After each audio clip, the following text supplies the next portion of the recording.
Good morning poker. Aujourd'hui, nous allons parler de certaines mises défensives. Voyons comment procéder. Lorsqu'un joueur a misé, si vous payez le montant exact de sa mise, on dit que vous faites un call. On dit aussi flat call, suivre, payer, equalize, matching bet. Une mise qui match, qui correspond exactement au montant de la mise précédente.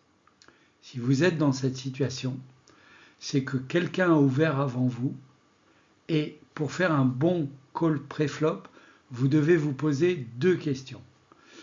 Premièrement, comment va se comporter ma main post-flop? On va notamment regarder la jouabilité de la main par rapport à des potentiels tirages.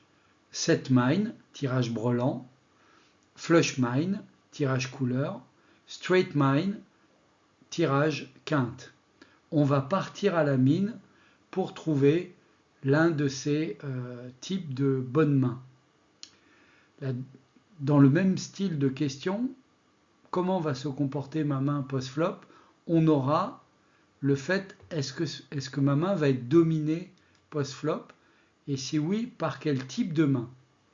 Par exemple, si vous avez As-9 off, vous risquez d'être dominé par tous les As qui ont un meilleur kicker, As-10 jusqu'à As-Roi. Plus un joueur a ouvert tôt dans la main, par exemple UTG, UTG plus 1, plus il aura une main forte, normalement, et plus je dois regarder ce qui va bien se comporter par rapport à cette main forte.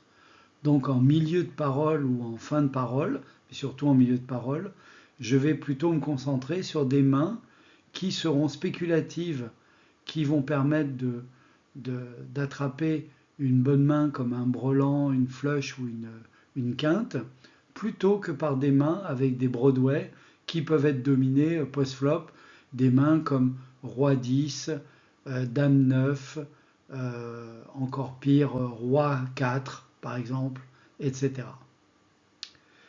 La deuxième grande question que je dois me poser systématiquement avant de faire un call, c'est de regarder à ma gauche.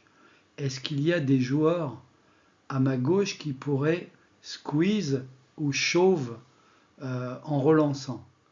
Et donc, y a-t-il des joueurs agressifs à ma gauche qui pourraient re-raise, auquel cas, eh bien, ils pourraient remporter non seulement la mise d'ouverture, mais celle des joueurs qui ont call, dont moi.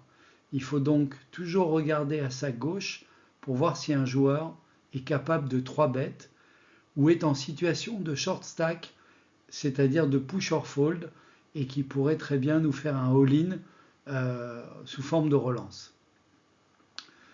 Pensez à regarder toujours à gauche, comme quand vous entrez en voiture dans un rond-point.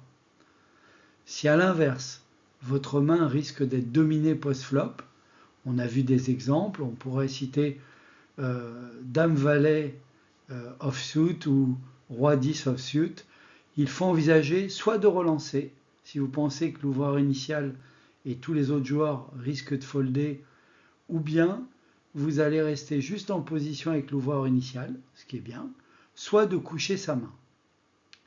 Imaginez que le joueur qui a ouvert avant vous, notamment en début de parole, a une bonne main pour faire cela. Les Broadway bas, les Ace-Rag off, As avec un petit kicker de couleurs différentes, sont des mains typiques que les fiches call pré-flop après une ouverture, pour perdre ensuite le coup le plus souvent par rapport au kicker. Par exemple, call en milieu de position avec As-7 off, flop As-4-3, call turn 8, call river valet, call pair finalement contre As-Dame off qui avait ouvert le coup. Ainsi, le call pré-flop, c'est une action passive qui fait gonfler le pot, mais qui vous permettra en tous les cas de voir un flop si la table est passive et si vous voulez faire du mining, du set mine, aller à la recherche des brelans, des quintes et des flushs, en vous assurant que personne ne vous re-raise face à un 3-bet à votre gauche. Posez-vous toujours la question, à la place d'un call, est-ce qu'une action plus offensive, comme un 3-bet par rapport à la main que vous avez et au type d'adversaire, ne serait pas plus souhaitable? Aussi, évitez avec une main premium, comme les As, les Rois, de faire des slow play, c'est-à-dire en faisant just call.